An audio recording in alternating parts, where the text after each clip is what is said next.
మీలో ఎంతమందికి రోటి పచ్చడి అంటే ఇష్టం? ఈ రోజు మేము చేసే పచ్చడి రోట్లో చేసుకుంటే ఇంకా బాగుంటది. సో దానికోసం కొత్తిమీర, టొమాటో, గ్రీన్ చిల్లీస్, అలాగే కొంచెం పుదీనా, ఆనియన్స్ అండ్ గార్లిక్ అన్నమాట. సో ఇవన్నీ ఆల్రెడీ కట్ చేసుకుని మేము రెడీగా పెట్టుకున్నాము. ఇక్కడ మా మమ్మీ అయితే ఆనియన్స్, గార్లిక్ అండ్ చిల్లీస్ కూడా అన్ని వేసి ఫ్రై, అంటే ఒకదాని తర్వాత ఒకటి అన్ని వేసుకొని ఫ్రై చేసుకుంటుంది. అవునండి, అడగడం మర్చిపోయాను, ఇంతకీ మన ఛానల్ ని సబ్స్క్రైబ్ చేసుకున్నారా? అయ్యో, చేసుకోకపోతే వెంటనే వీళ్ళు చేసేసుకోండి మరి.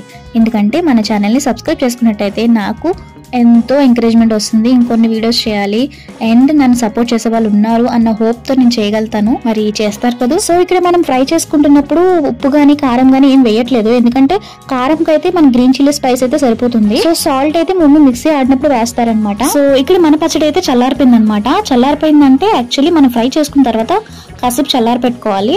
అది డైరెక్ట్ గా రోట్లో అనుకోండి, మనం చల్లారి పెట్టకపోయినా పర్లేదు, ఎందుకంటే మనం దంచడమే కాబట్టి మిక్సీలో కాబట్టి కాసేపు అది చల్లారి పెట్టుకోవాలి. ఏంటి రోటి పచ్చడి అని చెప్పి మిక్సీలో వేస్తుంది అనుకుంటున్నారా?